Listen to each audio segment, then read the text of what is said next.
In the second segment of the Stations of Bach, we are going to take you to 3 beautiful towns in old Germany where Bach worked. In the first town, he was at the service of the church exclusively. In the second town, he was at the service of a duke, but a very religious duke, and so he wrote a lot of organ music and a lot of religious music as well. Then he took a vacation from the ecclesiastical writing, and he went to a little town called Köthen, where he wrote a vast amount of purely instrumental and, as some people would say, secular music. For Bach, he was curious about everything. And so in this next segment, you're going to see architecture, you're going to see painting, you're going to see some of the many things that must have influenced his art. He was curious about other composers as well. If he could get his hands on the music of composers from Italy or from France, he was most excited and studied that material well and then incorporated that into his own art. He was fascinated by architecture, and he was very much a Baroque artist in the fullest sense of the term. And he even was interested in the philosophies of his time and felt that those too should be expressed in the verbal portion of his own art.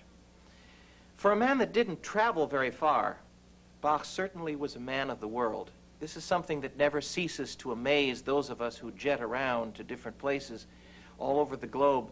Bach didn't travel very far at all, and yet he learned so much of so many styles and so many traditions, and what he learned came out as sounding peculiarly like him. He didn't just learn it and then doff his hat at this style and that style in a sort of Whitman sampler variety, but he learned it and then he assimilated it and digested it completely so that it enriched the beauty of his own artistic personality.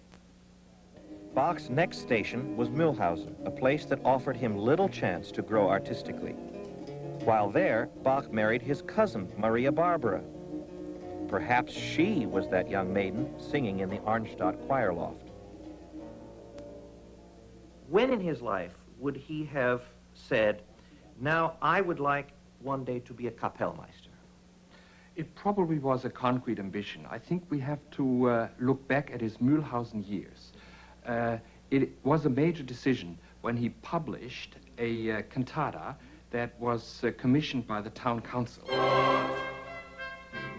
It was actually the first piece of printed church music in the early 18th century in Germany, and that indicated what his ambitions were.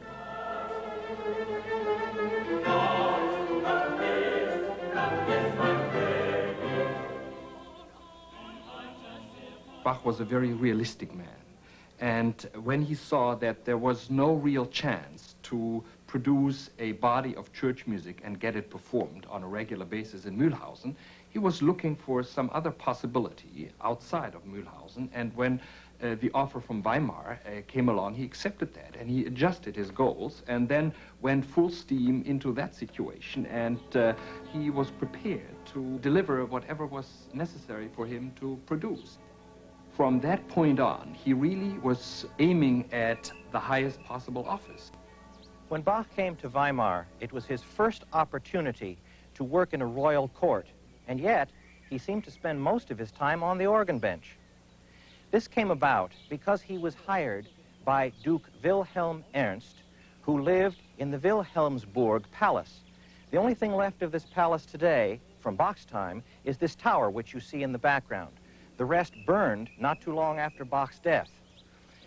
When Bach worked there, he was hired as Hoforganist, or principal organist, of the ducal court chapel. And that chapel was called the Himmelsburg. It had a rather mediocre organ in it, but that organ was placed as close to heaven as you can get.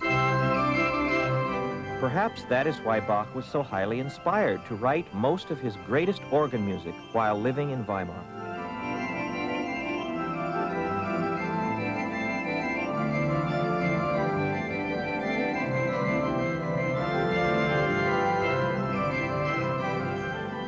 This painting in the Herder Church in Weimar is known as the Kranach Triptych. Even though Bach worked and lived in the palace, he came to this church often. And he would have known this painting well, even though he didn't actually work here. He had another cousin named Johann Gottfried Walter, who was the regular organist here, and the two organists studied a lot of music together, in particular the masterpieces of Antonio Vivaldi. Bach would have come to this church and enjoyed not only the organ, but this magnificent painting. On the left panel of the triptych, the donors of the masterpiece are portrayed. On the other side are their three sons. The center panel is a symphony of various actions taking place around the central event of the crucifixion. Although the worshippers at this church during Bach's time were probably illiterate, they were expected to study the painting and recognize the connection between the Old and New Testaments.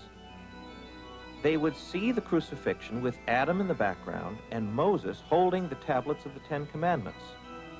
John the Baptist stands next to the painter Cranach and Martin Luther.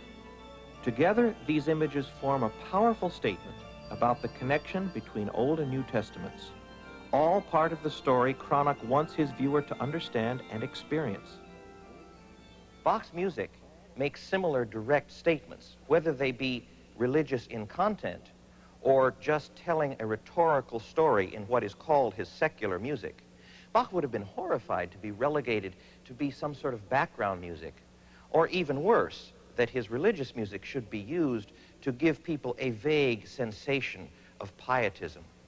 His music tells stories and tells those stories dramatically, with color, vivid as this painting is, full of the energy and vitality that Bach felt when he contemplated the stories that he was writing about.